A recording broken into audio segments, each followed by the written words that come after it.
I mix what I like, what I like, what I like, what I like, what I like.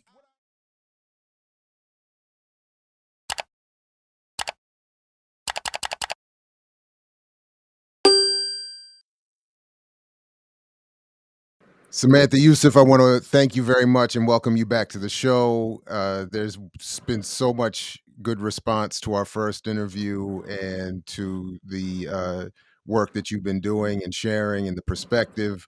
So I look forward to being able to have you get a chance to sort of finish some of that at least. But welcome back to the show. It's good to see you again. Thank you. It's good to see you. Thank you so much for having me. So, for folks who might not remember or didn't see the first interview, I'll have that linked in the show description. But and Samantha, you can correct any of this that you like. But Samantha Youssef has a long, experienced uh, history working in the film industry, doing animation and other things. And we'll talk, I hope, some more about that today. But has also entered the academic community with her graduate work, and we've been talking about her graduate thesis or project. The paper being "Encoding Empire: How Black Panther Manufactures Consent for Imperialism Among Oppressed Groups." Samantha, I wanted to start, if you don't mind. There was something you mentioned in our first interview that I've been stuck with, and it's come up in other interviews and discussions, but I'm not sure that you got a chance to really flesh out the point, and I'm not sure I'd interpreted it correctly. And Okay. specifically, it was your explanation of how the subtlety of the imperial creep, so to speak, within narratives in popular films works. And you asked us to consider the first season of Andor, where, and I'm forgetting the actor's name and for the character's name, but the at the time the main antagonist, Andy Serkis's Andy character. Serkis. Yes, thank you. Mhm. I And forget the character's name, but yes, yeah. but he had been sort of the main antagonist while in these prison scenes, and then they make this, he does his revolutionary turn, becomes a leader of the rebellion, encourages everybody with the one way out chant, which was beautiful. And then he gets to the edge and realizes not only is there this steep jump that there would have to make their full escape, but then he would have to then swim. Yeah. And he says he can't swim, and we sort of we there's a sort of a tussle or some argument from Andor, and then he sort of steps back, and we don't know exactly what happens. And you've said this is. I'll ask you to describe that particular moment for us again, Okay. Yeah. and what you think it's meant to convey. But I wanted to say that when I interpreted it, Hmm. because you asked the question, do you identify with him and his fear at one at not being able to swim, and I've been thinking about it because I wasn't sure if I was projecting back a memory to my time watching it, but what I Right. think my reaction was that being afraid of heights, not of swimming. uh Oh, i'm yeah. actually Okay. Yeah. I'm actually a good swimmer. But when but my thought was at that moment watching the scene, that would have been my moment of hesitation if there was any. That, oh wow, this is way up Yes, here. like as on a personal level. Yes, I Yeah, see on a what you're personal saying. level. That Yeah. when I Yeah. was, and then when I was thinking about your question, but I'm confident that even were my fear of heights, or even were my fear of not being able to swim, I'm confident, given my own personal experience and background, that I would have gone ahead and jumped anyway, Okay. Yeah. because So, what was like, you're behind saying, like, this. you're not fully relating to him, uh, as that No, I, is if what you're anything, saying. because Yeah. I feel like I'm trying not to make up what my initial thought was at the time, because I wasn't thinking about your question when I first saw the series. Yeah. But what I think my initial reaction was you got to get over it. Like, going back is Yeah. not an option. Like, that's Yeah. so. But Yes. please explain, lay out a little bit about what you how you interpret that scene and what you're asking us to consider as we watch it and what the film and the filmmakers are trying to do. Okay, so I think that in that moment, like I guess, yeah. Okay, and so I think what I'll start with is that what you're reflecting on. I know we kind of alluded to this before. There's several layers of story construction and nuance that we're building into this. So these kind of things, like, do you relate to the character or not? Um, it's not really significant. There are, I mean, it is, we want you to, every character needs, like, the words we use. Sorry, sorry, I'm not very good at thinking out loud. The words we would use are appeal. Like, that's the word, the language that we use. That it's very important to us to make. That's how we're taught. Make the character appealing, and that for us means that it's, even if it's a villain needs to be appealing. There has to be something that the audience is interested in engaging with and connecting to this character, that there's some kind of an appeal. I have to find a better way to describe that word outside of, like, the context of our, like, it's a normalized word for us, so it doesn't, it's No, I hard think to it makes define sense. it. It works well. Yeah. Yeah. But so every character will need to have some kind of an appeal. And I guess what I'll do is I'll start from what is motivating us and then building up to the levels that you're talking about, because you're talking about relating to this character on a personal level. You know, maybe your experience would have been different. Maybe, like, you know, you're afraid, like, you wouldn't jump because of the height, or you know, it wouldn't have been the swimming thing, or whatever it is. Like, these are sort of little detail things that are not really what is driving us, but those are inserted in as well for relatability and for appeal. So ultimately, like, overall in Andor, um even though, and this is where I think Andor was really well done, because obviously there's a lot of interpretation that can come out of it, and even though there's this sense, kind of like Game of Thrones, where you have multiple storylines going on, so the story, even though it's called Andor, tries to create this illusion that it's about collective resistance, right? That there's an idea of many people resisting for a movement. And I've even heard, you know, certain people get into these with people that, you know, I would listen to, that are really, like, more left leaning or critical of these kind of things, that would say that they really appreciated that it wasn't about, like, a superhero, that it was about, you know, showing like what resistance is. But it is really about Andor. Like, the show is, that's his name, and it is about him. And so there's a lot of so ultimately it's about, in the same ways that we rely on Superman or rely on these other characters, it's about manifesting everything that's our value system, or everything around Andor and his decisions, and that he knows what's right, or that he's going to save everybody, or that he's, like, that we put a lot of emphasis on this individual character, which throughout the series means that whatever his perspectives are likely what we are the most on board with. And so that was a moment where, you know, like, even within the prison cell, even Andy Serkis's character, he didn't know what to say when he was at the microphone. It was Andor that had to tell him what to say. And then even when he delivered this speech, he reiterated stuff that Andor had said to him, you know, earlier. And even his, like, he had been in there for I don't know how many years before Andor came in, and it was Andor that really helped encourage him to resist. So at the end, all of this centers around establishing this idea, internalizing this idea, this savior complex idea around Andor. And so that moment when he was being pushed off the ledge, the primary thing would be that, you know, people are sitting there thinking, like, what happens here? Because, like, Andor could have just jumped off, right? Like, Andor could be like, we're free, let's go. It's not significant to the story if Andy Serkis's character has a crisis, like, or can't swim.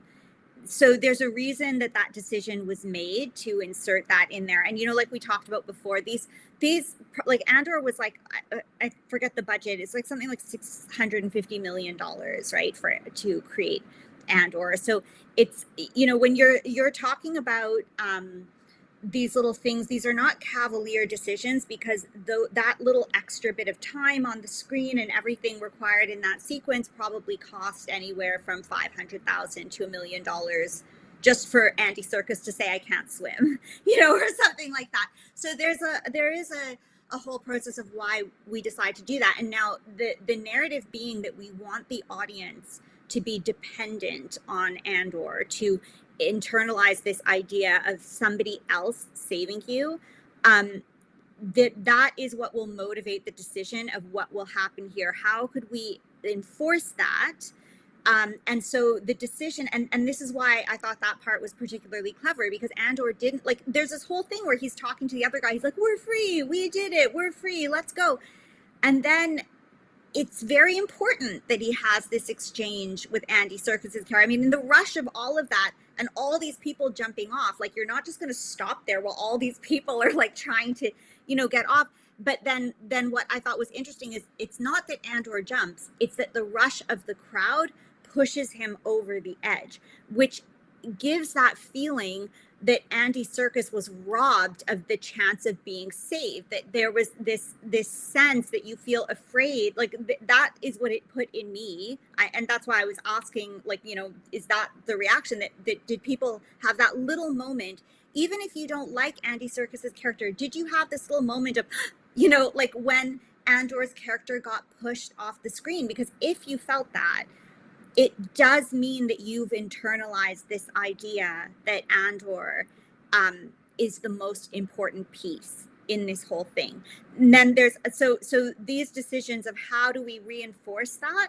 That's how we would curate this idea. Like, oh, what if Andy Serkis's character can't swim? And then that sort of puts like more like am I making sense? That You are. I just think that no, you're making perfect sense. I think that I just have been interpreting what you were asking incorrectly or differently. I no, Because but then there's another level, oh, because sure, then, sure, please go yeah. ahead. Yeah. So this is like what I would call as the story core. It's like a thread that we build. I actually pulled out my old book that was our initial like story Bible here for other parts of the conversation, in case, you know, we were talking about these things. But I'll just show you, like, we literally look at story as like diagrams and stuff, like, if this is at all helpful. So there's like lots of little layers that we then build all these events around. And I mean, this is like a whole book on how to, you know, build essentially this kind of, you know, formula that we construct these stories with. So there is like an underlying core that will be the determinant of all the decisions. Like, it will override all the other layers. So you know, so that sort of imperial colonial aspect of Superman being America, this overrides like all these decisions of like, is it, I don't know, Russia, is it Israel, is it, you know, Ukraine, is it Gaza? Like, these decisions are there to come back to what reinforces the core. So that would be the core. And so that decision of reinforcing the core would be like getting like these ideas. So that's one of many situations that happens throughout the series, are these little reinforcements of what Andor needs to be, that character needs to be for the audience. And then there's the little things of inserting, which I imagine, I could be wrong, I imagine this is sort of where you're interpreting it. The next level is to create these additional characters that reflect different aspects of human experience, or what we might go to or through, or what we internalize. Again, the core coming back to generally American imperialism.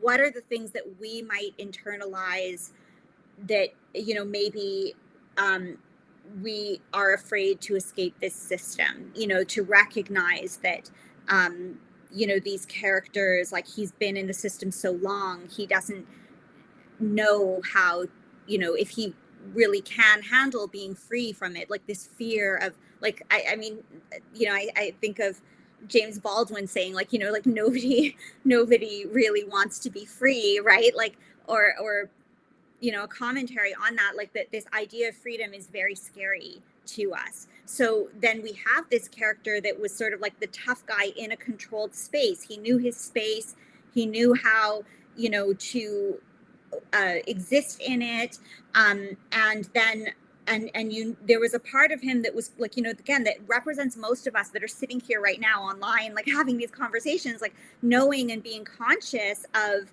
the problems in the system. And even for him, like, he knew it more than maybe a lot of the other inmates, but it was his way of being protective, or working with it.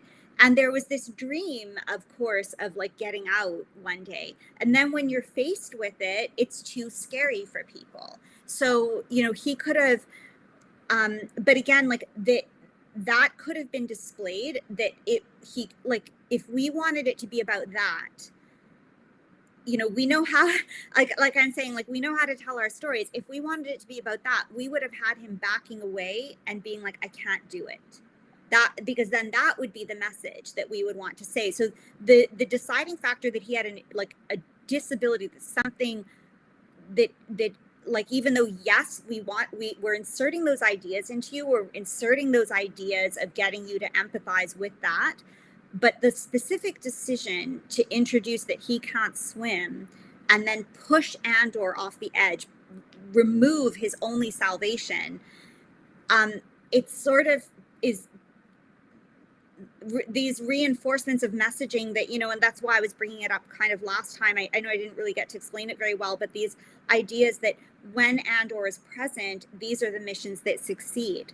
So it's less obvious than Superman saving the day. It's underneath it that he has to be present, for these people to have a personality, for these people to, not be faceless, nameless failures. And we even, and like I had mentioned in the Gorman genocide, a lot of those characters, we didn't really get to know them well, and they were like a faceless horde, just singing and chanting at the end while they were, being killed, except for the one character, who ends up killing himself, but the one character that actually did really interact with Andor, which was the bellhop in the, or the not the bellhop, the concierge guy in the hotel, that we kind of got to know him a little bit and hear that he had this lived experience, but that comes out through Andor, that comes out specifically through Andor. So there's a lot of messaging, but again, like, there's layers. So, where, and that's why I feel like even people that interrogate films, a lot of times maybe you're looking at the layer of what is the meaning of Andy Serkis's character. But again, Andy Serkis's character is there to reinforce this through line of Andor representing, like, a super, like, this kind of reliance on a savior presence to ultimately succeed. So it's undermining anybody that tries to do something without that savior presence. Does that make more sense? Did that explain it a little bit better? It does, but again, I still think I didn't get that point. That so the subversion of the projected radicalism in the series Andor is that this idea that you still are reliant on the savior figure. Is that Yes. okay?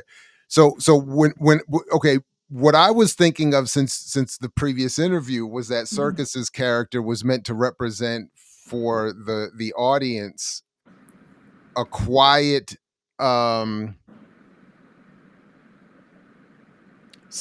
a quiet justification for our collective hesitance to join revolution. That to say that when we are all invited to some sort of radical or revolutionary endeavor, those of us who resist, even if the main character continues on and is meant to be the hero, even if we refuse to join, are hesitant to join, second guess the joining, become critical of the savior fate figure or leader, that is justified.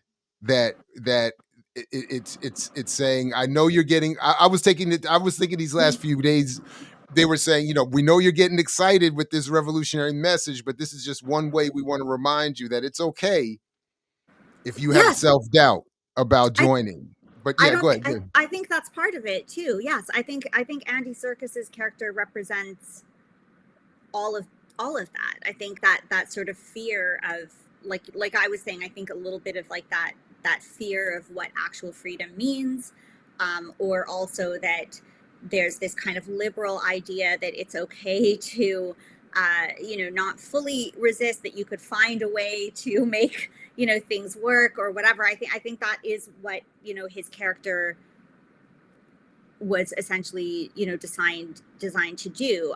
Like the way that I always, for me, I like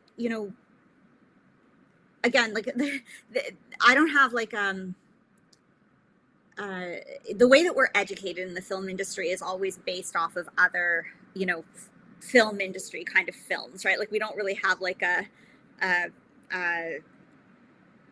the way that maybe like in academia you might study film history. So we're basing it off of what we felt were like now. I guess I would phrase it better this way: the successful propaganda stories, the successful constructions, and I think something that I always admired for its, like, in terms in this blockbuster genre, a lot of it too, it's like I mean, I was trying to use that moment to illustrate, like, because there's many moments that happen throughout Andor that are similar to that one, to get you like, and that's where I pulled that one because it's just that if you felt that, like, even if you didn't understand what it was, if there was just a little moment that you cared, like, Andor fell over the edge and he can't help Andy Serkis, that's the internalizing, that's the feeling that we want to build. And but I think of like when I was in school, I was saying we referred up a lot because there was a very successful construction in that, or even things like Episode 4 in the original Star Wars was very, well constructed as far as like these kind of diagrams that I'm showing, and what I always thought was really interesting about Episode 4 was that, for example, this character of Luke Skywalker, like, not only is he his own protagonist that has to go through a journey and sort of serves, like, his design serves that role, but these films, the entire story of these films was a redemption story for a character that we really never got to know until Episode 6 or something. Like, Luke Skywalker is not the main character. Luke Skywalker was like the Andy Serkis to reinforce the redemption story of Anakin Skywalker. He's a secondary character, and so his entire purpose and design it was essentially to do that. Even though he appears to be the protagonist over these 3 films, and obviously, I don't know how the everyone feels about the ones that came out about Anakin's story. I personally found it very disappointing, especially with that idea of knowing that the way that this character was created was for this purpose of redemption. So it's kind of to look at all of the characters that exist outside of that story core, that story thread. Every decision is made to reinforce ultimately what that is. So in the same way that we were talking about Superman, or all these people feeling like, oh, maybe it's this pro-Palestine film, like all these things, that those decisions, it's so not significant, because what those decisions are to validate that Superman's judgment is above everybody else's questioning, that because his American values are above everybody else's questioning, he was right. It doesn't matter who the, like, if people, and that's those are other layers that then people delve into it, and I think that they're great distracting tactics. But there are also things like Andy Serkis, like, to put it out there, things that people can relate to. Again, it's more things that bring in the appeal, the relatability of all these things. Yeah, sorry, I'll stop there. I'll stop there for now. Does that sort of explain better what I was trying to Yeah. illustrate? No, absolutely. And I like I want to do more. Are there more scenes from Andor, or and did you see this new Yeah. Superman since we last spoke? No, no, no. No, not Oh, yet. No, I kind of feel yeah, like it's I feel like I don't want like I know it's like a futile thing, but it's also just that like you watch these things where people are getting really angry that like they passed another law to send like 50 billion or $50 million in weapons, and I'm like, this movie is already at $500 million. That profit is going into the military industrial complex. Like, I can't watch it right now. I can't put money into it right now. But I, again, I'm like the worst person because I don't know if you did this. I feel like when Game of Thrones was out, everybody was doing these bets of like who's gonna die, and I was like the worst person because I always predicted where it was gonna go, and it got to the point that people were hating me for spoiling Game of Thrones oh for them. really? But like, I feel like once you start seeing the formula, it like you can start seeing the setup. There's always going to be a setup, and so um, because it's really like to really drive the idea home. I know I talked a bit about setting things up.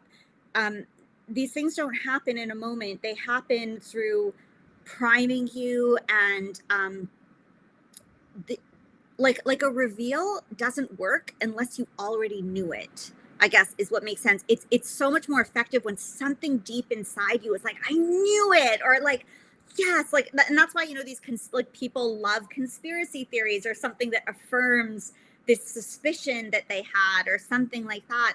So when we know what we're building towards, everything then gets worked backwards to insert these decisions. So that's why I was saying, like, it was a very deliberate decision that he couldn't swim, as opposed to that decision of like, no, I can't do it. I can't leave my comfort zone at this time or something. So everything that we do will be to like start setting that up, start priming like all these different things. So I mean, these are things where like maybe it's because I haven't it's been a little while since I like watched Andor again.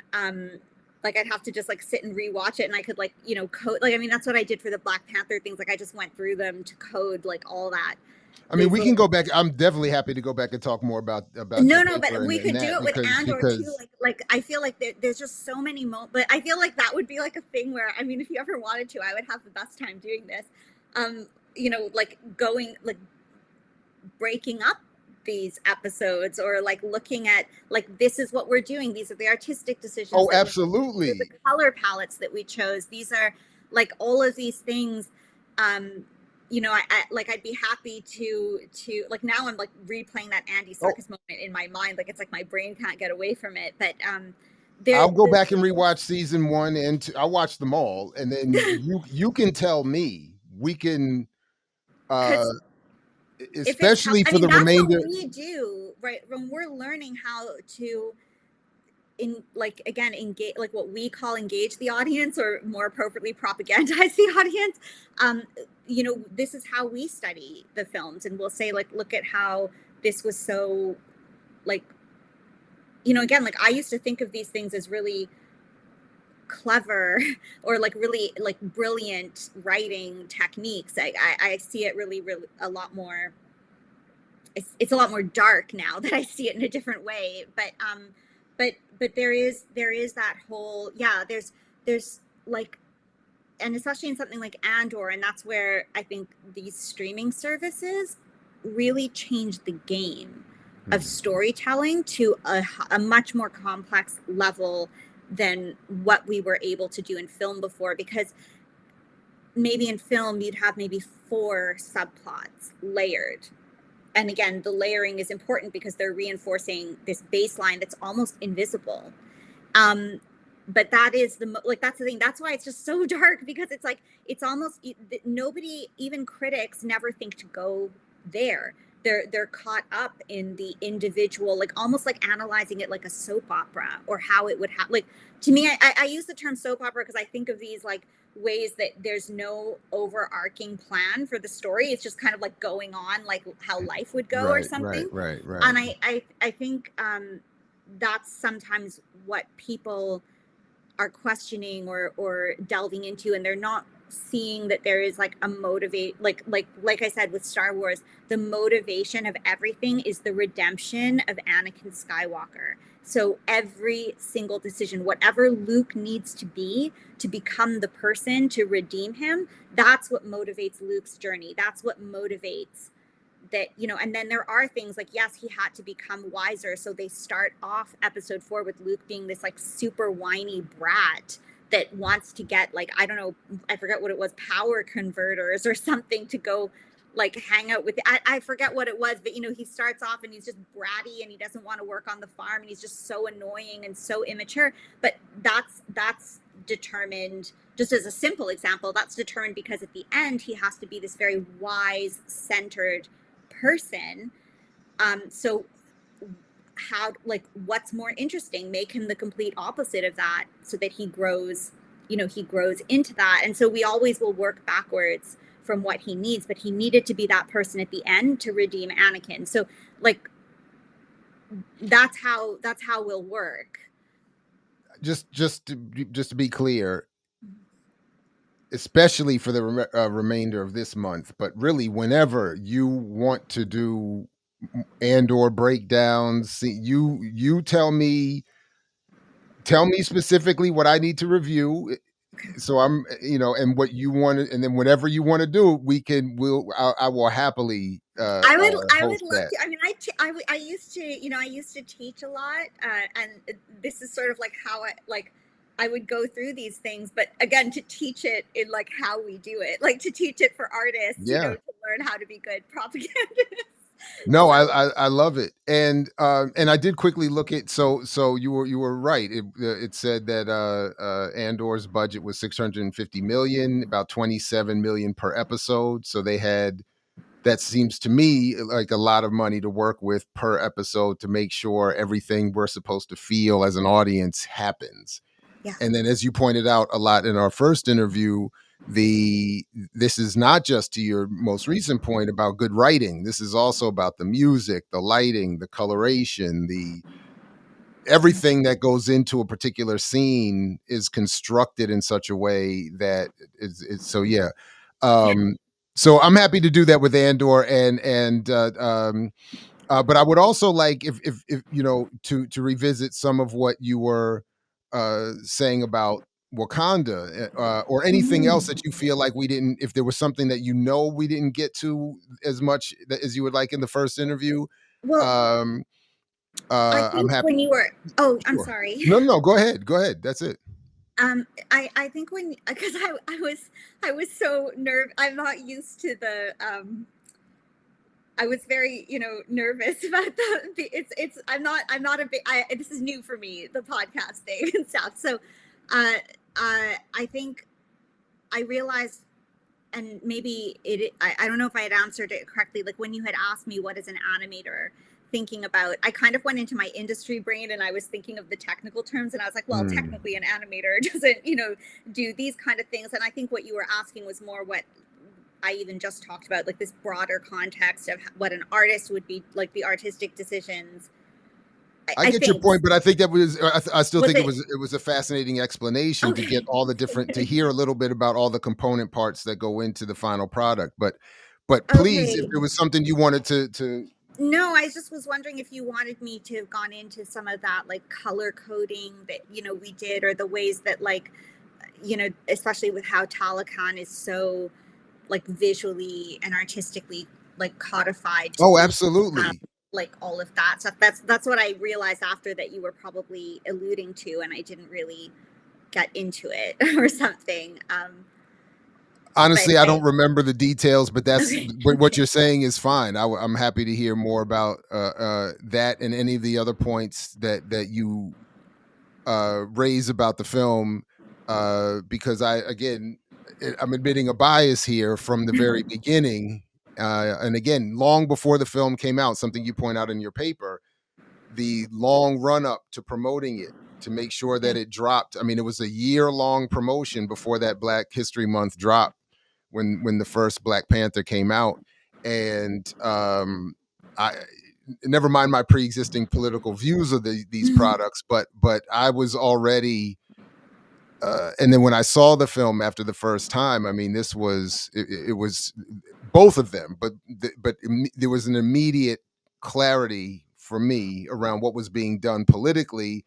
But what I don't always, what I'm really appreciating about reading your work in these discussions is I don't have the experience of someone who has been working in the industry, who now is having the additional experience of adding to that work experience this time to really get into the ideological and political and intellectual explanation of it. So I think you're all that to say, you're quickly becoming a force that I want to Well, there. help along, like, because this is so Oh, yeah, I know, so but I mean, equally, I feel like everything, and I have a lot of, like, because I've been so busy also, like, just getting through, my studies and everything. But there's a lot of the critiques that are on, your channels, and um that I've really been learning a lot from too, and engaging. Like, I need to get more of that side, like, balanced out. But that is something I noticed in all of the scholarship that I was sourcing, was this realization that there was nobody understanding what was going on the inside. Like, it was a very outside looking and very much like the audience experience. So yeah, I just think, like, that's sort of what it's not like I've read all the scholarship in the world, but that really seemed to be, to me, what was missing in these analyses and no, it's stuff. clear just from the paper. I mean, I think I mentioned this before. You did. None of us have read everything, but you did what are the at minimum, and I think you've surpassed that. But the minimum baseline standards for producing this work. You did a literature review. So that doesn't mean you've read every single thing ever said or written about the subject, but it does mean you've covered a lot of the canonical texts and others to make your point. So you've engaged at least enough to see what I think is an important, if not flaw, but gap in a lot of that work, which is this: we are a lot of it assessing it from outsiders in a certain context, but without that experience from within, I think it's not that it can't, the work isn't right or good. It just Right, means you're yeah. adding something very important, which I think is, and I'm fascinated by it, just Oh, on a personal level. I think that it's fascinating it's to yeah. I really appreciate. No, it's I actually, I mean, again, like, I'm not sure what I'm moving towards in the future. But I mean, I did really like this work. Like, I was very invested in becoming a good artist, and in the craft that we do. Like, I really do, I do enjoy it. I just want it to be used for good and not for, nefarious purposes and stuff. But or also, I think the that, again, that it can be enjoyed, but people, like, this kind of deliberate, I mean, obfuscation isn't even the word. This deliberate invisibling of the work that we do, even because even behind the scenes are not real behind the scenes. Behind the scenes are, like, interviewing the actors and, like, what they were doing on set, and the actors actually, like, literally, like, on our side. I mean, there's, obviously there's this whole celebrity glamour thing or something with the actors, but, like, they literally have nothing to do with any of it. Like, they could all be replaced, like, they don't, they're on set for a few months. They say their lines. They don't know what they're saying. They don't know, like, I mean, Right, because they don't even see this, they don't even know where they are. They're just in, no. like, at a green screen or in some, yeah. Yes. And oftentimes they don't even know where their character is going to end up. So Yeah. they're even reading, like, episode by episode. I mean, it depends, obviously. And, like, they'll get some direction of, like, but like, that we need your character to be conflicted, or that, you know, they're having some doubts about this situation, but they might not know that their character is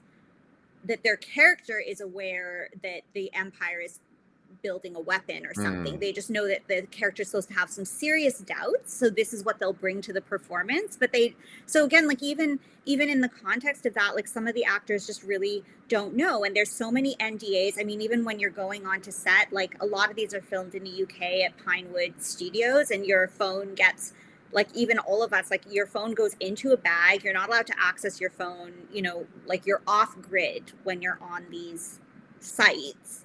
And so yeah, so the act, like, you know, when they show, sorry, I'm tangenting, when they show the behind the scenes, it's all part of this, like, getting people to love, like, again, to me this is part of, it's not just advertising the film, it's part of the film, it's part of getting viewers to feel like they want to see themselves in these actors, this whole celebrity culture, this whole thing. So all the behind the scenes are centered around people that are literally pretty insignificant, other than the fact that they're really beautiful and are very good actors, they're charismatic, they're appealing, you know. So in but class, I will point out all the time that, and usually in the context of news, but this works perfectly here. That, or used to be in the context of news. Now it's a different media landscape, but the point is still the same. That the person you see on camera is often the least powerful person in the process of making that product. a good analogy. Yes. So, like, Yeah. you know, so we get wrapped up in the news anchor or the actor or whoever, but they don't. They're just I used Yeah. did they in England they used to call them script readers. The new, like, they even called them that on the, they weren't called, I think if I'm not mistaken, the news person wasn't called an anchor person. It was like a script reader. They were like, you're At least they're more sit there, honest about it. yeah, more honest. Just sit there, look semi pretty, and say something. And Yeah. But that is so yeah, literally, yeah, yeah. that is what they are, like that's what they are. And um so there is a complete invisibling, and again, like I think, you know, by design, because then as an outsider, my impression when I interact with, like, I know this is so condescending, like I would just call, like we'd just call people normal people, like normals or something, like the Or audience member, civilians, like, used to the go, civilians, yeah. That, you know, they felt fulfilled by that. They felt that they understood everything they needed to know about how a film was made. Like it kind of, like, I guess it's this way of stopping further questions. Like they thought they got the whole reveal, and in this, it creates this thing, like as if you're filming it in real life, or like that soap opera thing, like, oh, it's just this story of narrative events that then gets filmed, and this is how the actors do. There's nothing about that whole crafting process. And you know, now again, I look at it now by design, but for the longest time, like, it would just always frustrate me that nobody ever knew what we did, because I'd meet people and say, oh, I work, you know, in this industry, and the first question they'd always ask is like, what celebrities did you work with, or this, like, and nobody knew what we did. And even like among like my own family, you know, this idea that, oh, Samantha was just always talented, so it just happened. There's a whole skill Mm. set that you have to learn. Like talent really, like if you're committed, honestly, like maybe talent gives you a 1% edge, but I really even question what the idea of talent really means. I think it's just being passionate about something that you just commit to more than someone that's not passionate about it, you know, or something. So there's a whole skill set, and it's very much like you know, and like anything else, I don't know, like I you know, I had been doing ballet since I was 3, and I did that very seriously. And there's like a training that you do, and people understand that it takes like 11-14 years of committed daily training, practice, you know, gymnasts, like all these kind of athletes, people understand that there is a commitment to this process. But for some reason, when it comes to creating visual arts, people just sort of think like, oh, you can just do it, like you have the knowledge, so you can just do it, or it just happens. It's just a very weird thing. And so people don't, so it was annoying on that level, that people didn't understand that we actually dedicated a lot of time into crafting and decisions into crafting these things. But then on a more nefarious level, now that I'm looking at it from this bigger picture and not just personal annoyance or ego, like lack of ego recognition, um, it is it is really dark, because the amount of people that say things like, oh, it's just a movie, or why can't I just enjoy entertainment? And, and these are things that, like, like we had alluded to Birth of the Nation last time, but I was looking at this whole compendium of like movie reviews from Canada from the 1915. And I mean, they were short little things, but literally so many people were like, it's such a masterpiece. It's so nice. Why can't we just enjoy entertainment? Because the majority of people that are privileged don't see the nefariousness in, what is happening. And I would say it's the same thing. I'm not American. So I, again, like, I know I'm very white passing. But for me, being like half Slav and half Arab, um, having like grown up in Canada and interacted obviously a lot in America because of the work that I do. But then I see people in America being like, well, what's the harm in something like Superman? Like, why can't I just enjoy the movie? And it's like, well, there is harm in making two-dimensional brown people feel like they have no agency and they need you to save them. There is harm for all of us that have your government and your nation's boot on our neck that we have no authority or power to do anything about. So even though, like, within America, maybe, there are obviously, there's so much, like, that's the ironic thing. It's like domestically, it's like such an oppressive country. But I will see people that are at like the bottom of the so-called oppression, or however you want to call it, food chain, like even Black Americans that will say, well, why can't I just enjoy my superhero movie? And this is the same position that all of these white people took when they were like, why can't I just enjoy Birth of the Nation? It's such a cinematic feat. It's so entertaining. Why can't I just enjoy Gone with the Wind? And so I feel like it's funny because 100 years later, or obviously there were communities that were speaking up against these films at the time of their release, but now we can all collectively agree that there is harm that is inflicted by these films, and yet we just see this repeat. And so, just as somebody, sorry, I'm going on a rant. I don't even remember where I started with No, that, this is but this fine, and this lack of understanding of the cultivating of what's going on, of what we're building. That's, I think, sorry, that's probably no, where absolutely, and I there's so many overlaps and things that I agree with and support in that well, all of them, but that particular comment. But just for the sake of time, I'll just say for now, thank you for that, and I agree. I but I did want to ask for you to say a little bit more about what you were saying just before this last piece about entertainment, because I fully agree that part of the propaganda is the part of what makes the propaganda more functioning, allows it to function better, is the reduction of critical thinking among an audience before they've even engaged it, by telling them it's just a movie, it's just a comic book movie, it's just anything, even if it's a drama. It's just a movie. It's just a series. What why are you're doing too much? I just want to continue to always reject that.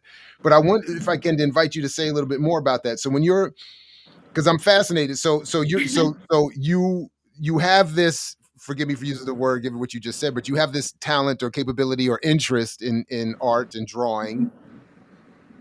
How does that, could you talk a little bit about how that process, because then I want to come to what you're specifically saying about Wakanda and Black Panther in your paper. Sure. How does, what kinds of training is takes place to take you from that initial state of um, talent, capability, and interest, but into the next level of having that be applied to the work of Hollywood or the film industry. In other words, The way I was thinking of it as you were talking is, something in like militarily, somebody might be, in their backyard or on their farm or whatever, shooting their guns, and they might even be pretty good. They might really like it and enjoy it. But then having that become what you end up in as in terms of maybe being a special forces, Mhm. tier one operator, there's some specific training that takes that initial interest and talent. You may be good with a rifle or a handgun or hand-to-hand combat, but something else has to happen to turn you in to again that tier one operator. So in the context of media, how does could you say if I was following you correctly, could you say a little bit more about what goes into turning someone who's, hey, Samantha's pretty talented as an artist, now we need to turn her into a tier one military operating Hollywood, you know, pro, you know, part of the Hollywood production process. Does that make sense? Does my question make sense? I think so. I'm not sure. So I guess there's two things. Or are you asking, or maybe you're asking both? Are you asking what were the events in my life that sort of compelled me to take this career path, or what was the training like when I got into art school that then, Well, you I know, was even more interested in if I understood you, that all of that is fine, and I'm interested in all that. But I was specifically thinking of the training that once you left art school, or once you oh, got into the got industry. into to the industry. I thought I heard you saying that there was Yes. something else that happens to that person to train you up. It's like now you've gotten Yeah. here. You're capable. You're talented. You went to the schools. You went to the boot camp. You did all of the Yeah. training. Yeah. Yeah. Now we got to turn you into the Disney or whatever machine, Yeah. you know. Yeah. Well, I would say, in my experience at least, or I think in most experiences, it happens before. Like, it happens when you're in school. Um, and arguably in this, I think you ran a very good parallel there, actually, because I think that there's things like, even growing up, um, when you start like this, or at least when Disney was in 2D days, at least, as I was learning more, like I love drawing, and I go and get these little, like, I don't know, magazine articles about, like, the latest Disney film or different things. And you would see, like, drawings that artists did. I think in the 2D days, there was a little bit more of a recognition of what they were doing behind the scenes. Or sometimes I remember over the holidays, like at Christmas time, when I'd watch a Disney movie, or we'd have a Disney movie, and at the end they have, like, some of the animators talking about the art or something. But there was an awareness, or at least when you start getting into that way of drawing, at least in my time, it was very clear that if you wanted to be the best art, like, this was the place to be a great artist. Like, this was the place, especially Disney, like, in terms of, even if you didn't want to do Disney stuff as an artist, this was the place to learn. Like, because they had their own internal, like, back, it's definitely changed. It changed in, probably, I'd say, like, around 2007, 2009. But it would have been like they had their own internal academy. Like, a lot of the stuff that I learned, and a lot of the stuff that we've learned, it's not published in books. It was learned through the Disney archives. They have their own library, their own academy, their own academic drawing training, like, all of this stuff. Like, yes, I mean, I have a huge library in my home studio, but most of it is also my own notes that I took inside Disney. So there's definitely this, like, if you want to be a good artist, even if it's not for Disney films, this was where you could not get this training anywhere else. And people came from all over the world. Like, people tried from all over the world just to get themselves inside this studio to be able to learn these kind of things. Painting, drawing, anything you would master. Like, and I would still, on reflection, say that was a space where you would have that opportunity. So I guess, as an artist, if you're feeling very hungry to want to be, like, a great artist, and that I did come across that messaging, even though I was raised in an environment that, like, it was so outside of my world. Like I never really knew that I could get to a place like Disney. And my parents were both, they were both doctors. Like, again, my dad came from nothing. So for him, like to be a doctor and to be able to support his family, this was very much like the expectation for me, like not to do something, frivolous like art or something. Um, but even in that space, I was able to get these magazines or see these behind the scenes and start learn and even reading in like, I don't know, like illustration books, or reading even comic book artists saying that they wish they could get into Disney because that's like where the best artists are. So there was some kind of an idea in my mind that that was also, just as an artist, a great place to be. And then I know that the school I went to, and now there's many more animation schools, but back in the early aughts, um, there was a school in California that was really established by the Disney LA studio, and there was a school in Toronto that was really established by the Disney Florida studio. And these were the two places in the world that, like, pretty much the only places that if you got into these schools, that's where Disney would actually go to hire people. And so we were already learning Disney methods, or art, in the way that um, we would just get better at when we were at Disney. But those ideas of like how to do like all of these things I'm talking about, we were already and analyzing films, and um, like doing all of that in those programs. So, but I would think it's very much like the military. Like, it's like maybe someone's really good at shooting a gun, and then they see a Top Gun movie, or they see this, or there's little things that can kind of just, it's not like one thing, it's like all of these little things that get you there. And then the way the program was for us, which, and it sort of was part of this, um because it was so competitive. Like when I got into that program, I think that year there were 15,000 applicants and only 100 of us will get in. And I didn't realize, because I didn't even grow up in Ontario, which is the province that that school was in. Kids in Ontario knew about this program, and they were already training to get into this school from when they were 12 years old. So there's that level of like, it's very much like what my ballet experience was, this kind of aware, and when you're doing this kind of, I don't know, for lack of a better description, like imperial high art styles like ballet, or like these kind of things, you're in that mindset that you want to be training with the best, you want to go to the best schools, you want to go, dance with the best people or train with the best people. So that's already like getting built into you. And then you go into the schools, and like literally, so we were 100 people to get in, but then after the first year they cut the bottom 50%. So even if you were like, I don't know, if your grades were like 85%, 90%, you're still going to get cut if everybody else was 91%. So by the third year, like it's like 25 people, and then Disney comes and might hire someone from the program. So, and again, like when I started at Disney, this was a lifetime contract. There was no end to my contract. Now it's like they're 1 year contracts, and there's much more turnover and all this stuff. But at the time, so like people would be at Disney, like they don't need to hire every year, I guess is what I'm saying. So it's like, you don't even know if you're going to get, a position there or anything. And even our teachers, like it was just so much fear. It was so much fear of getting cut, and you almost over immerse yourself in becoming really good, at these things and learning these things. And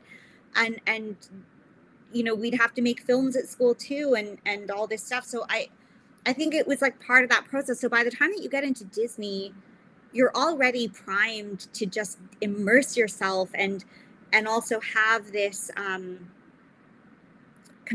competitive, I mean, it is, in a lot of ways it's a collective project. You can't, like, you are there, you are an instrument in the orchestra. You're not doing everything yourself, and you do work together on it, but there's also that competitiveness, or yeah. So I think, like, I would say that you're already kind of primed No, that makes before. sense. That makes sense. So okay, now correct me if I'm. Did you or did you not say you worked on the Black Panther films? I did not. I Did didn't not. work on those ones. Okay. No, no, no. Um. but if we could, I do want to turn a little bit to your paper, and feel free to bring up whatever you like. But I'm going to start here because I wanted to get to the part where you get into a little bit of the visuals. Mhm. And in this section, you're talking about Wakanda's imperial ambivalence, isolationism, militarism, and the paradox of anti-colonial power. Um, so as I've highlighted here, the Black Panther films valorize Wakanda's fusion of militarism and advanced technology, framing it as a model of civilized strength while obscuring its alignment with imperialist logics. Wakanda's identity is as a hyper militarized technocratic state, armed with vibranium powered weapons, drones, armies, and global biometric surveillance, embodies Derderian's critique of societal progress as contingent upon hierarchical control of violence and resources. And I'll remind folks to see the first interview where we talk more about Samantha's the what leads up to these comments in this section, the ideological and literary framework and basis of the work.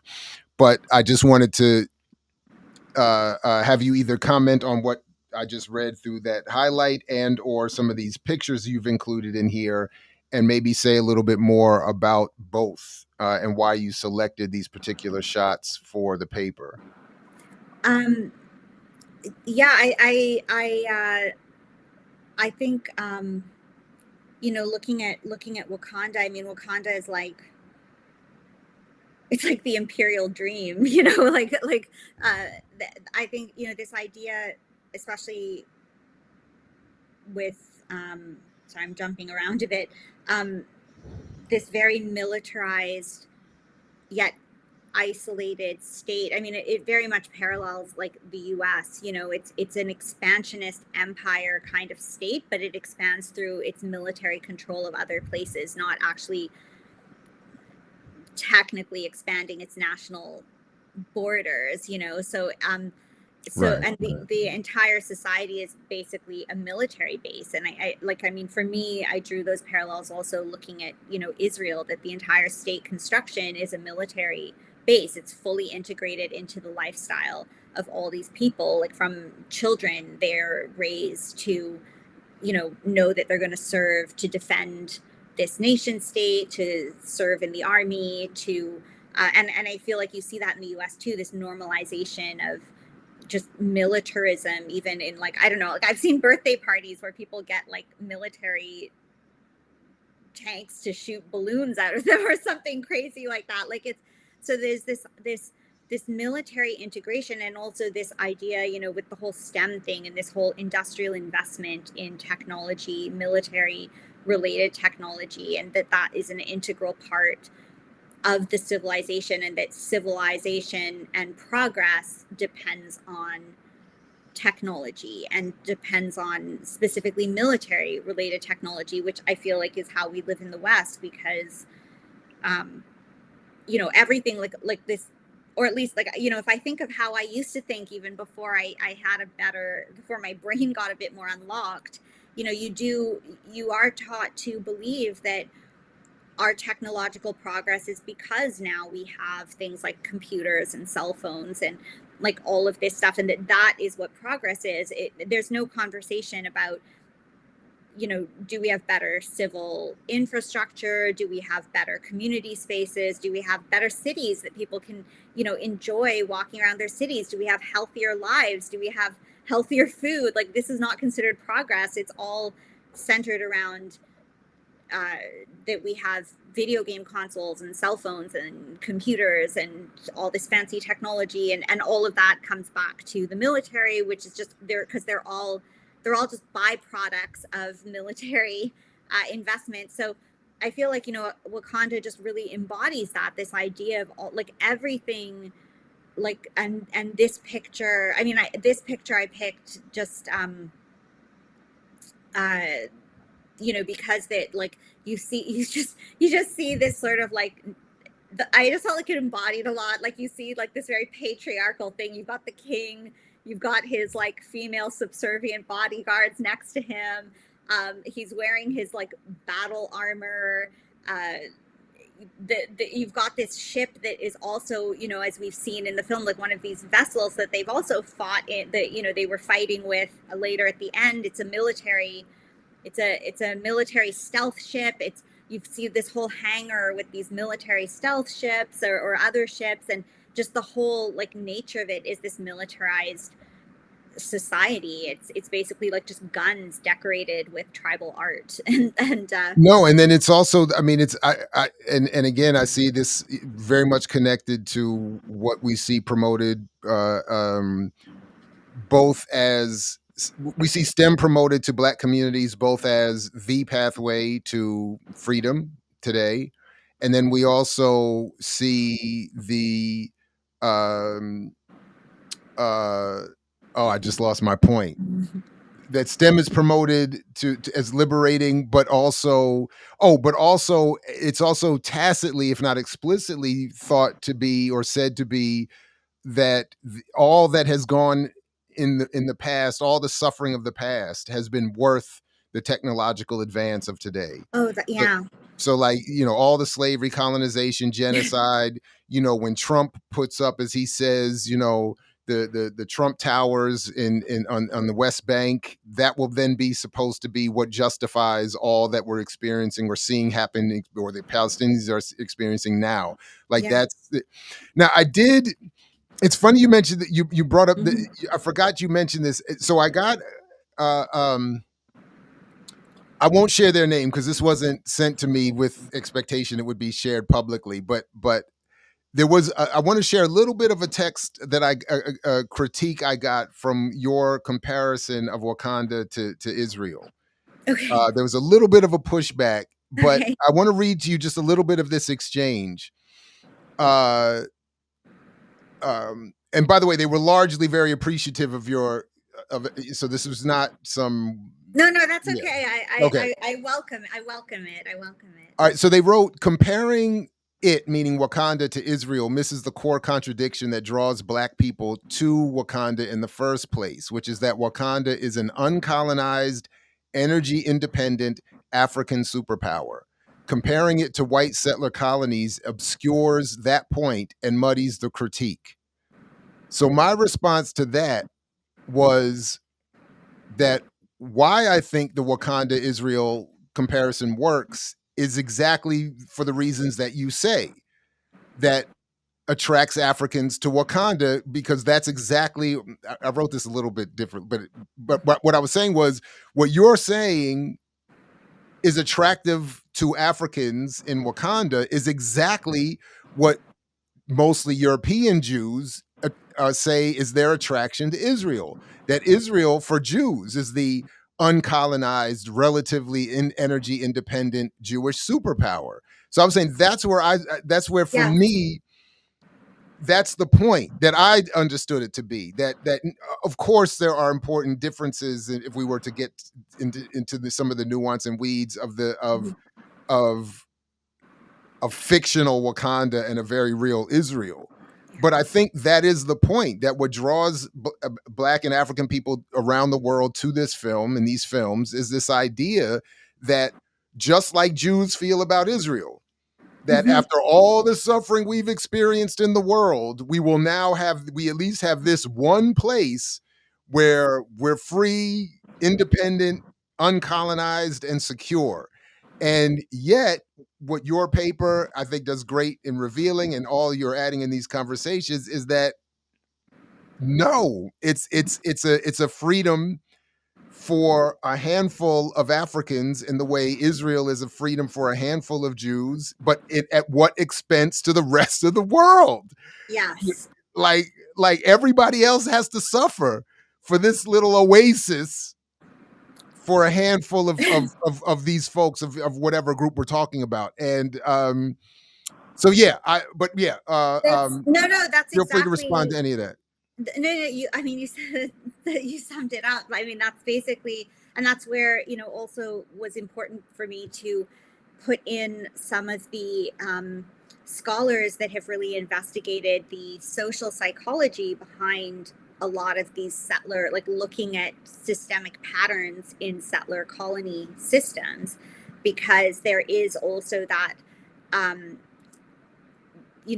like people that have been oppressed, when they have this opportunity for their settler state, they also want to recreate their history as being more empowered, more superior to their oppressed part. And they even also, like we see, I'll say this with Israel, like they even, they want to be like the better Jew, because there are a lot of Israelis that see, they don't want to speak Yiddish. They see a lot of some of the they see the anti-Zionist Jews or the Jews that suffered in the Holocaust as having been weak, and they're never going to be that weak Jew again. And they've created this kind of Ubermenschen idea of like what an Israeli is going to be. And And sorry to cut it, you up, but just to be clear for folks, if I want to make sure that if anyone is not clear what you're saying, that and I'm clear, which is that Yiddish is like the common person's tongue. Hebrew is the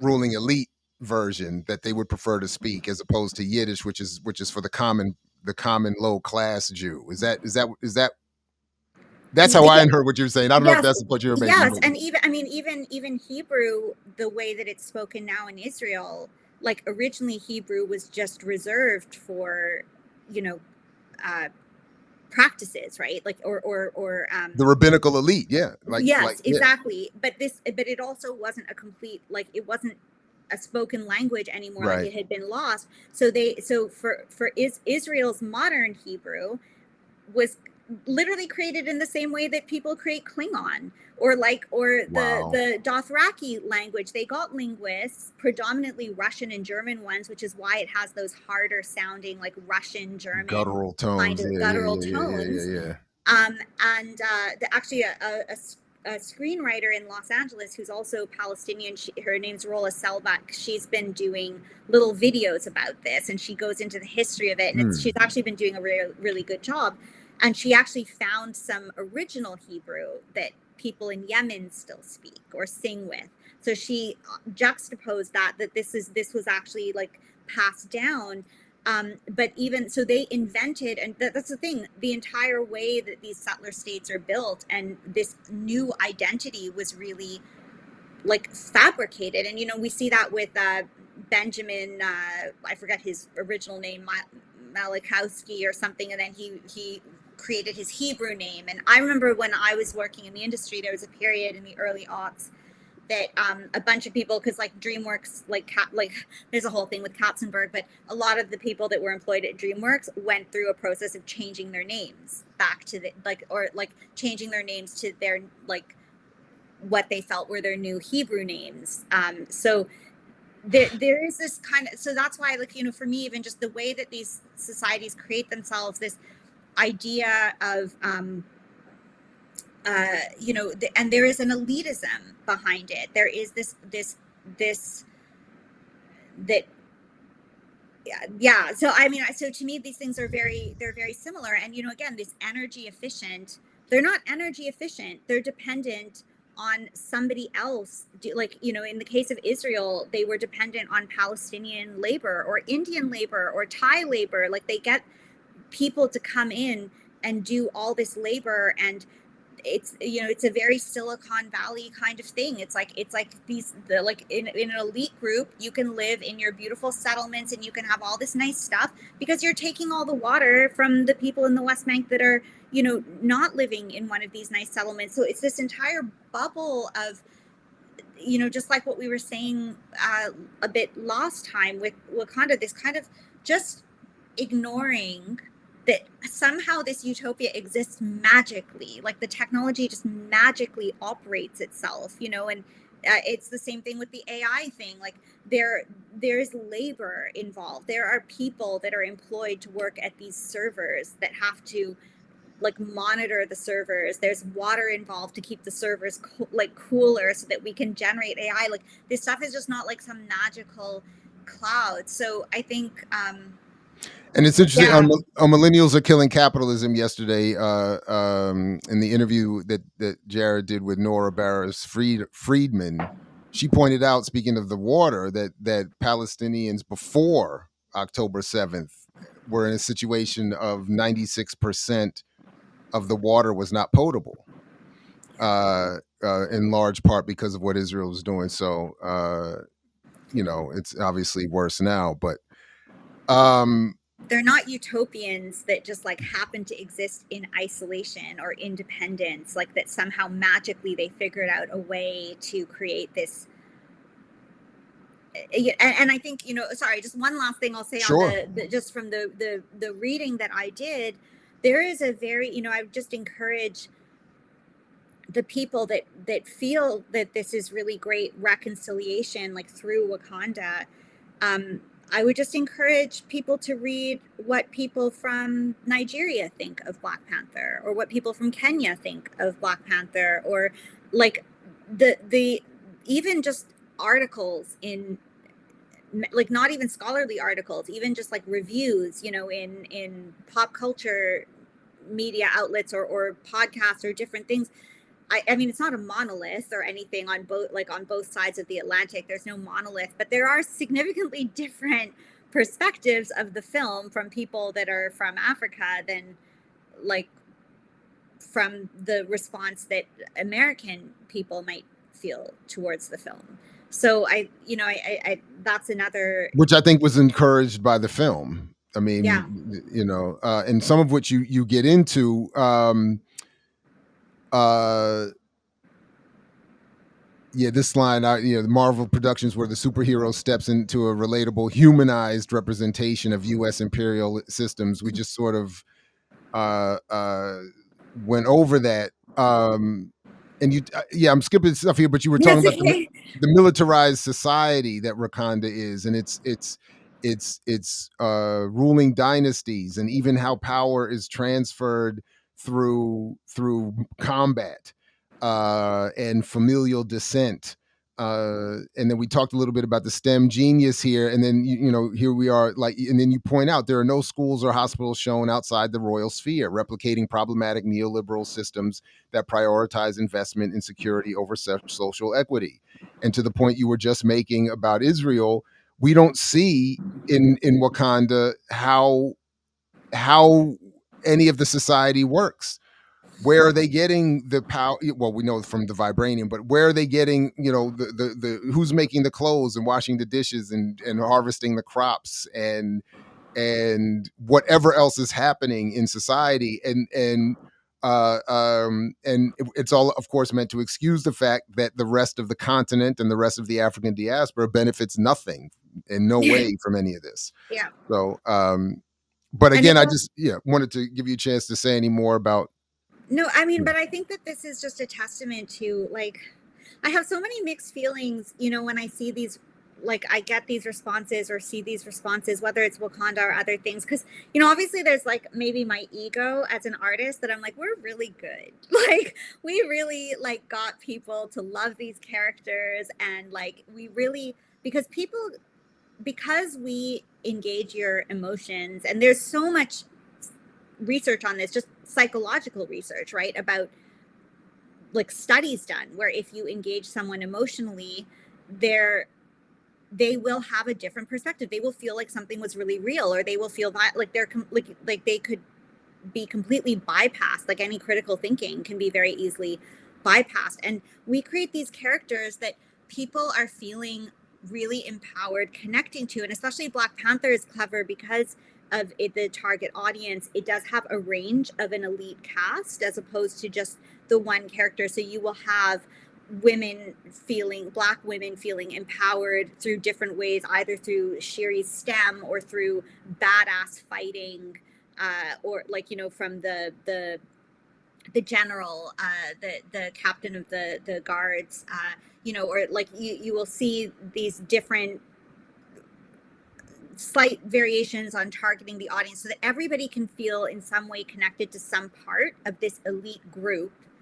But it's still this elite group. It's still like, and it still represents imperialism. It still represents this idea of normalizing American exceptionalism. It still represents upholding systems, police state systems that the audience that they're targeting, they're getting you to relate it. I mean, this is all, again, this is all just like elite apologia. This is getting, all these stories are about allowing these elites to be exceptional. It's basically like watching The Crown. It's like watching stories of the monarchy and trying to humanize them and get you to accept it. And so now you're relating to these elites that then do all, like, even their benevolence, even at the end of Black Panther, they're like, oh, it's they're going to go and open up or sponsor community centers in Oakland conveniently. And again, they're drawing upon heartstrings, they're connecting to real history, but these are stories that support the same people that are supporting policing systems. Like, there is a whole police force, and you see it in the first movie, that general, the woman, that she will not leave, even though it's Killmonger and everybody's like, no, he's the bad guy or whatever, she will stay loyal to him because she's a police officer. She is loyal to the state. She's not loyal to a person in Wakanda. She's not loyal to other people. And so these are institutionalized ideas manifested in characters that they get to be appealing to certain audiences, and those audiences get engaged with it and get on board with these systems that literally are the same systems that, like you complain, like, if you're going to complain about ICE and Trump, you're like there in the room with them now, like celebrating that these are the people doing the right things. Like, Wakanda's a police state. So two things quickly.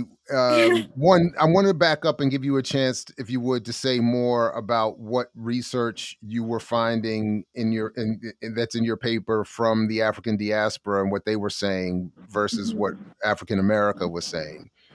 And then I would, if I want to invite you to come back and say a little bit more about how those in your work and your line of work, how they go about creating these affinities for these characters. Like, if there's something specific, even from the scene where we have on screen here, that is meant to draw an audience into having a certain affinity.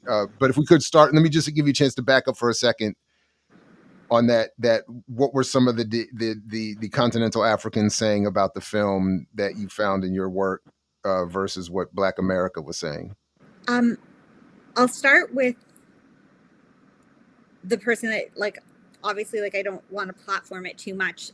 Like, I mean, they're not coming from the same experience, but there was even a book called Complicity. I think it was called Complicity, is a collection of pieces. It was written by a scholar. She's a white African, South African woman. And she was writing about how she really she was criticizing Black Panther, but she recognized, and she was saying, part of me as a white South African woman really loves this movie because it makes people like me feel good.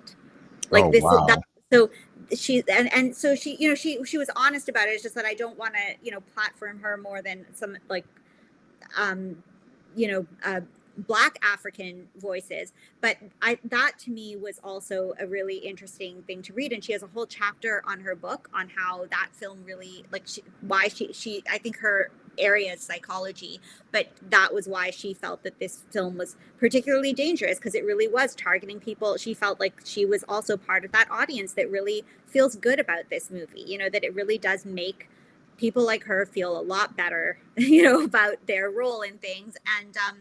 And then there were just even I think there's that website, like, Africa is a continent, or Africa is a country, or something, which is just full of these articles, a lot of them, like, written from people around the world that comment on these things. But I remember reading one author, I think it was Saunders, and he was, like, very critical, because, like, it basically, the whole film just appropriates, like, it just is very much an American lens of Africa. It's this idea of, like, just very imagined, romanticized ideas of, like, taking pieces of Africa, even just that I know we touched upon it in the last conversation, but just that indigenous appropriation, it's not even targeting. It's kind of like what they did with Avatar, that they went around the world and they just stole all these indigenous ideas, like Maori ideas, like indigenous, like from north, like all across the Americas, like just different ideas of different indigeneity, like all indigeneity is the same thing, and just like group it together and create some kind of homogenized indigenous culture. And Wakanda does that because they're taking little bits and pieces from different countries in Africa, from different timelines in Africa. Um, some of them like just not recognizing that these are all distinct different cultures, and then sort of making this homogenous Wakanda that speaks to a very like Western romanticized, tokenized concept of Africa, but obviously getting it close enough to what some people are familiar with that you feel seen to a certain extent in it. But people that are living there, it's a very different thing, and it also portrays, again, like it came up a bit in our last conversation too, but the way that Wakanda is juxtaposed as this only civilized spot in Africa, like as if all these other countries don't have their own film industries, technologies, art, No, but they all let scholars, themselves be writers. colonized. Yeah, that they're all just like these kind of, and just like those women that we talked about, that they were rescuing these kind of useless victims. The rest of those women almost are like a representation for how they portray the rest of Africa, like these people that let themselves be colonized and are totally useless. So it takes the Western imagined Wakanda, imagining it like it's never been colonized, never been touched, and like again, if you've never been colonized, why is expansionist imperialism the motivating force behind all your technology, and like having this best technology in the world, and like all of this stuff? Why is that what your entire society is literally built on? And this very like Eurocentric, Western centric, patriarchal monarchy of a society that really does favor elitism, that normalizes the stories of these elites, and then they go off just like you see American, like they go off and they do their little charity work. We're going to do a little charity thing in Oakland and like support you,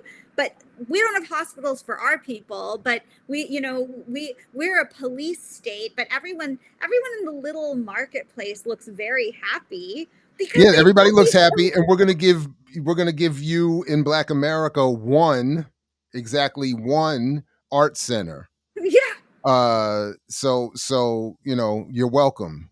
yeah. And meanwhile, we're giving all of our weapons and technology over to the UN and the CIA.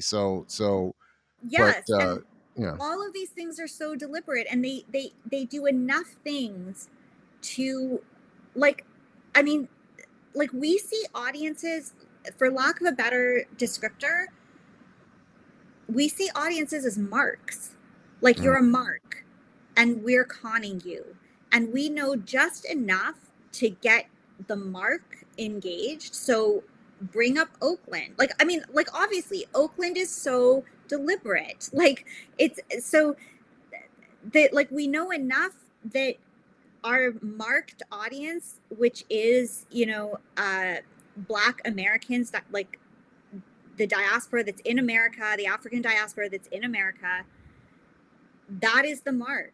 And so we just need to put in enough things. And, all these behavioral patterns that they do, everything they behave, they choose to speak in English, but they have that slight accent that obviously makes them Wakandan or more African, but they don't. And on occasion they might speak in their own language, like when they're trying to talk in front of the CIA agent or something like that. But for the most part, they are behaving like Americans with a little bit of like a costume change, and the yeah. Sorry, I no, guess no, I'll. that's yeah. No, I appreciate And that. And um, you oh, did want to ask me how we engage people. I don't know if you want me to keep oh, talking, but right, like right.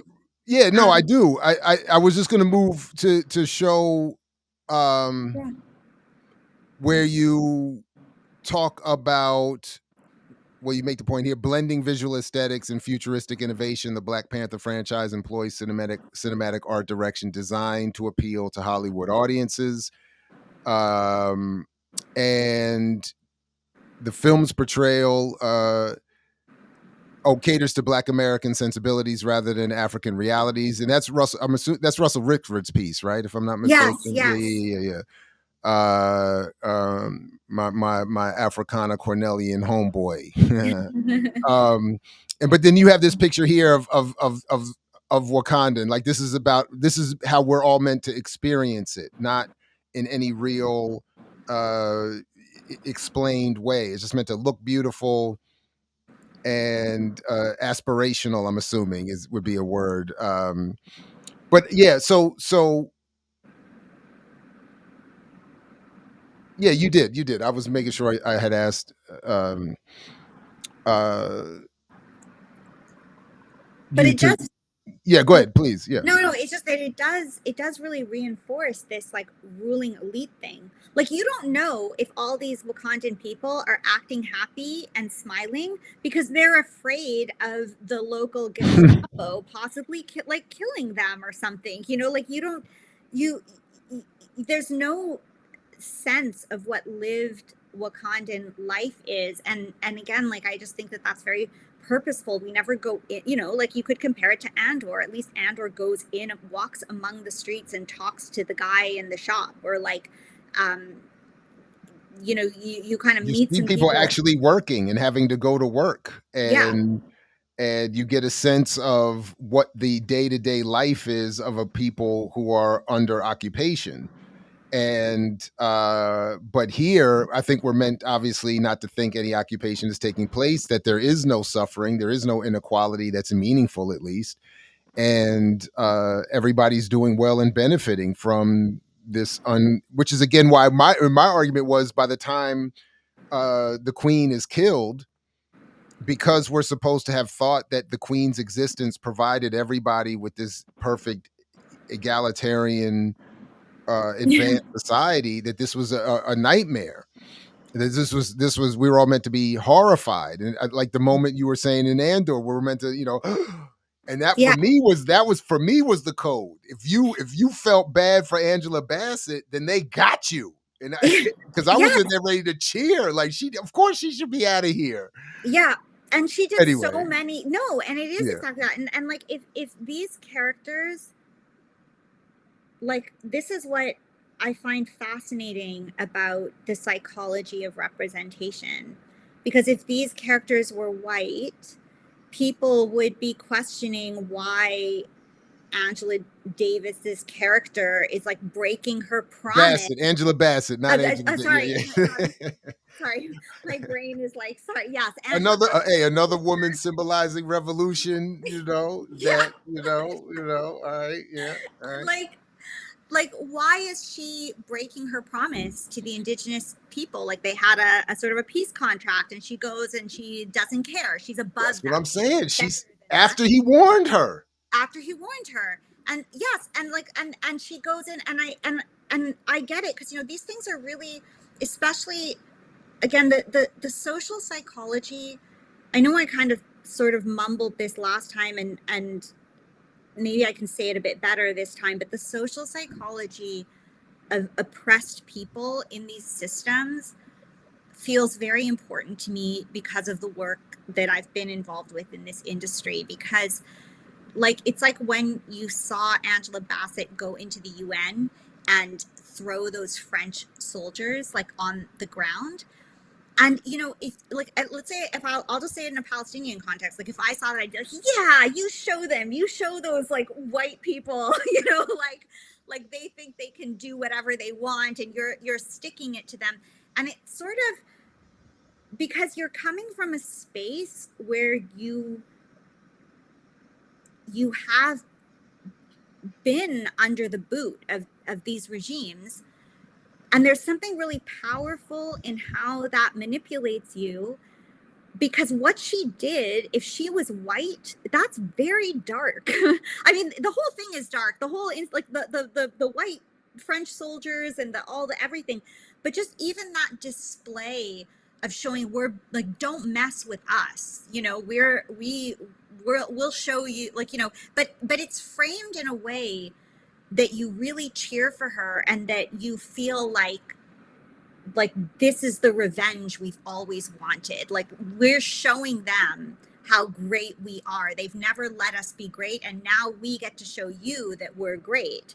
And I guess going back to the thing of paralleling it to like Israel, this is very much the mentality within the society, that this you know, and I don't think any of us are immune to this, and that's generally where I just, this is where my questions are, because there is a purposeful design behind the work that we do in the industry to co-opt these groups, and this design is stronger, it is more enforced in the projects that we do, that are projects like Black Panther, than projects that we do that are like Captain America or Thor. You know, like that these projects are invested in a lot more, and that's why I, you know, that's where I'm coming from. I'm not trying to play into this colonial hierarchy of grievances or compare, like, you know, like cause dissent. I just think that there is a psychological design that is working here, and they are deliberately picking these things to co-opt, I think, in some way. So No, so unfortunately, I got to start heading towards a little bit of. I do have to start heading towards a close here, but to do that though, to sort of make the point that that I understand you to be making, it's not about creating the colonial hierarchy, so to speak, but it's about the way I see it is they didn't make a series of Disney films explicitly, at least, targeting Palestinian communities or an Arab diaspora or even mhm, or Muslim diaspora for that matter. But they are doing something here that I think you pointed to very importantly, that is meant to juxtapose again, as you see here in all the beauty and the color and the style and the fashion, um, Wakanda with the immigrant down there, yeah, them the, indigenous the indigenous, yeah, immigrant, uh, you know, where you may not be trying to recreate a colonial hierarchy, but these films damn sure are. yes, By by saying the African experience has now been solved. Wakanda has solved the African diaspora. They got rid of Killmonger and all that radical black nationalist, pan-Africanist, socialist, intercommunal, anti-colonial, warfare. They got rid of him. Only, but they do bring him back in that second movie to help Siri overcome and be justified in her colonial yes, oppression of the immigrants and the indigenous. I was like, this, and then how yes, they depicted them. yes. And you talk about this beautifully in your paper. So I say all that to say, to segue for you to say a few words about what is done in this film, or more than you have already, what is done in this film to Namor. Yeah. Well, yeah, and he's fascinating. I mean, uh, you know, just in like, I guess I'll just quickly sum up some of the stuff they do with Talakan, like in, you know, because Talakan is just seen with like, there's no personality. It's very cold, dark, underwater. I think back on, you know, William Apes's critiques of settler colonialism too, because the indigenous people are not included in the sphere. They are put like physically and legally like just out of the conversation. So Talakan is like a metaphor for that. It's all the way at the bottom of the ocean. They have more vibranium resources. You know, it's like it's a little too convenient than, you know, that than Wakanda has. And they're seen as a horde. You swim through Talakan and you don't see any interpersonal relationships. You don't see any laughing. You don't see any families. You just see this like brainless horde of people. And I felt They've got claustrophobic it's as an audience. yes, Like, it's please, can we get out of here already? And that's the whole that but that's the other thing, right? Like that Shuri has that suit on, so you also just feel like all of that tension, and you're so aware of like how much pressure from the like just how hard it is for her to get back home to safety from this creepy place.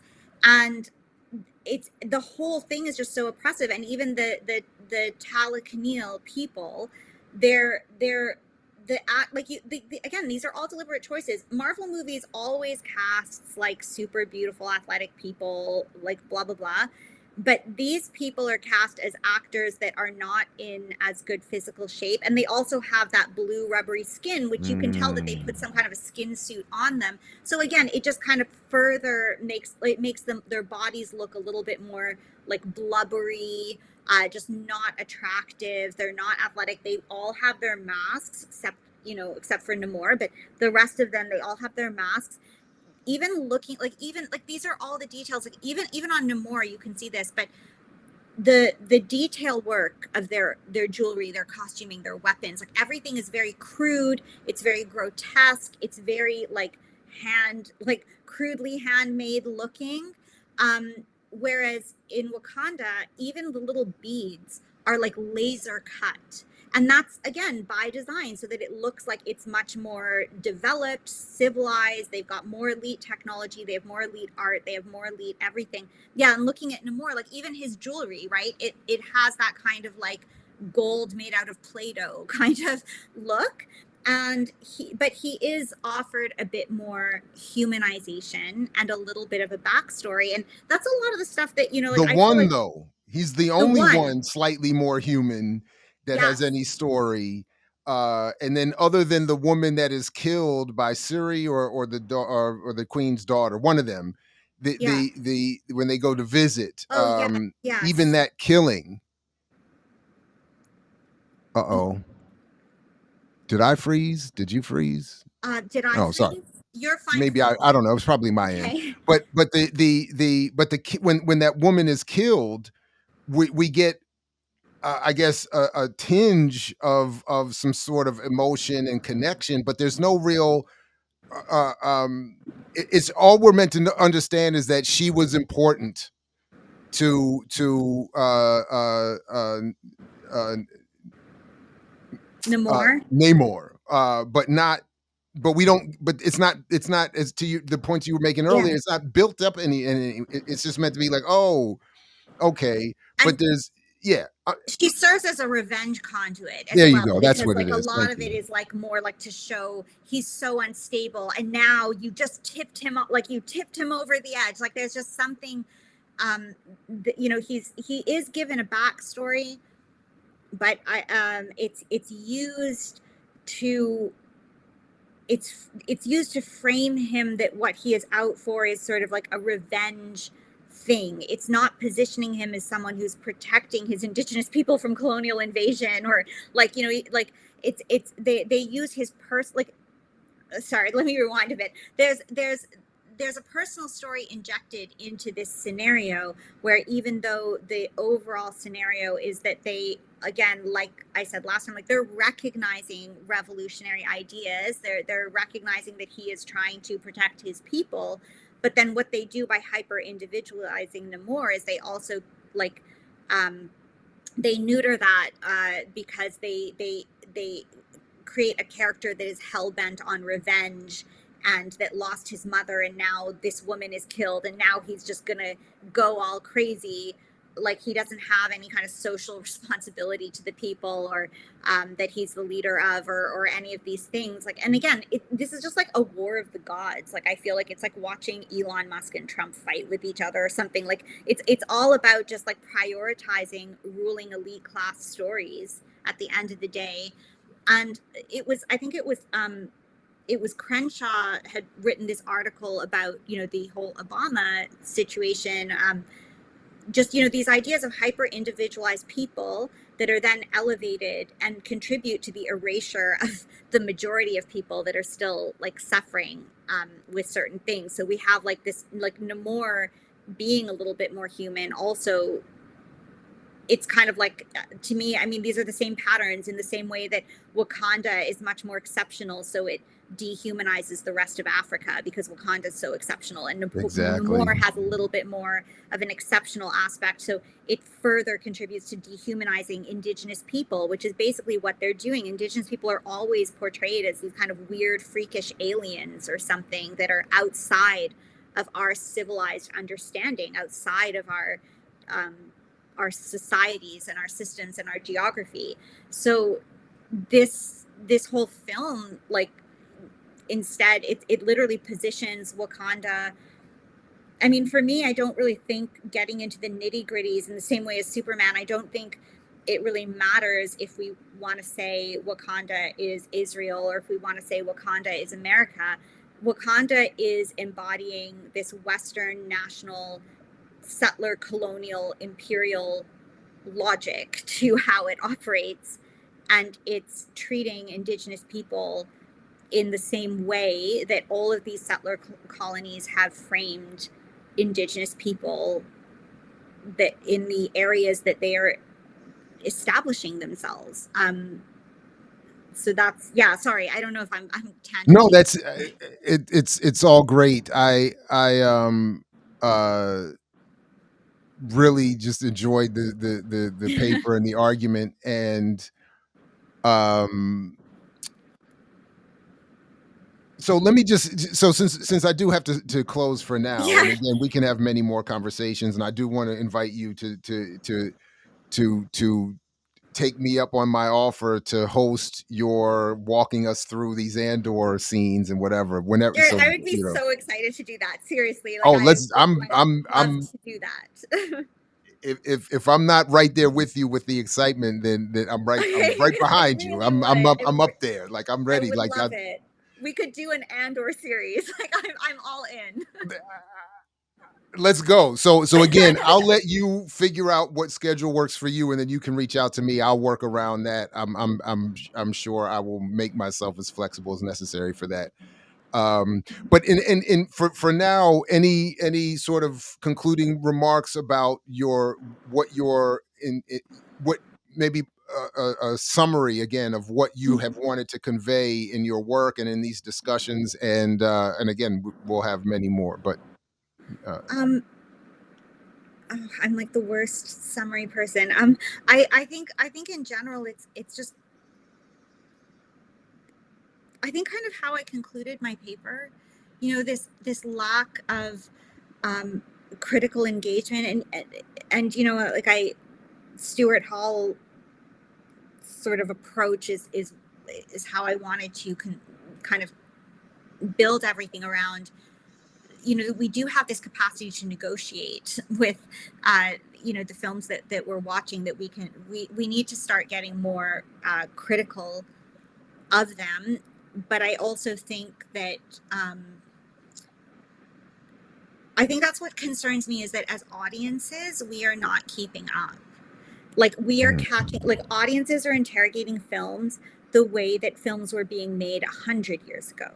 They're looking at the ways that narrative, like the ways that we have developed, like I was saying, these bottom, the core, the through line, these are often the most invisible, because everything is layered on top. So there's like so many complicated things layered on top that maybe sometimes people get down to layer 3, but they're not really getting down to the point. And I think what's difficult is that the audiences that are the most targeted, and this is what I feel, I genuinely feel this with Andor, is that instead of it being like, I know I said this in the Superman thing, instead of it being a targeted visible demographic, you know, like a black community, or a female community, or a like whichever demographic that they're trying to target, like in the ways that we frame things with diversity initiatives, like all of these kind of groupings, um, it's going into movements now. It's going into co-opting how people are identifying with movements, because they you know, this, like this whole thing with the duopoly, right, that these bipartisan things, like they're recognizing that people are seeing things that get them coming together on things that they were able to keep separate through identity politics or through identity things. And I'm not saying this because I'm an expert on those things as a scholar. I'm saying this as somebody that is looking for our marks, like in how we sell these films. So to me, thinking in that way, this is why, like, Andor got me a little bit more until I saw Superman and I started seeing this is why they're signaling these stories now. They're going after this group.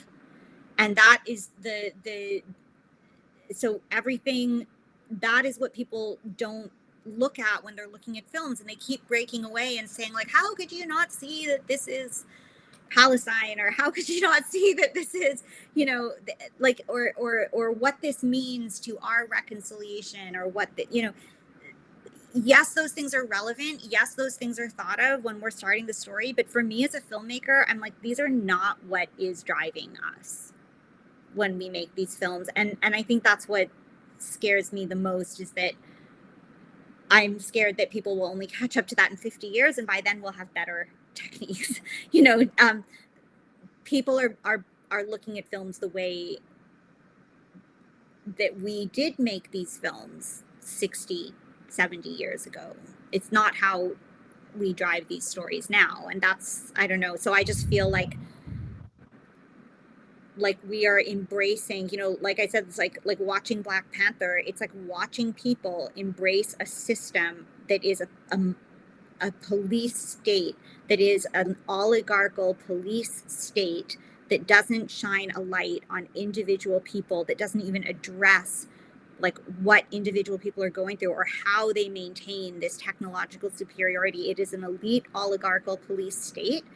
And people can't seem to see that because they want to see themselves as these, they want to see themselves in that position. They want to see that they, I don't know. And that's what makes me sad. Like, I'm not even angry about it. It just makes me sad, I guess is I don't know. Yeah. So I think No, that's that's what I want people to see. I would like to add to from your conclusion that you write here that I believe we must move beyond surface level diversity initiatives and begin a decolonial reimagining of media that centers indigenous sovereignty, amplifies grassroots resistance, draws upon the wisdom of Black radical epistemes, and is informed by land back movements. Is informed by land back movements and rejects imperial frameworks. And then you go down here to quote James Baldwin: "The devil finds work." And offer his warning. It comes as a great shock to see Gary Cooper killing off the Indians, Baldwin warned. And although you're rooting for Gary Cooper, the Indians are you. And I would say, especially in that Wakanda film, Talakan is you, Africans. And they got it confused by having Africans perform the duty of the West. But Samantha Youssef, thank you so much. We already know more is on its way, so I look forward to it. And just thank you very much for yet another wonderful discussion. I really appreciate it. Thank you. Really, this is really it's been isolating. So I've just, this has been really great for me, and I really look forward to more. I mix what I like, what I like, what I like, what I like, what I like.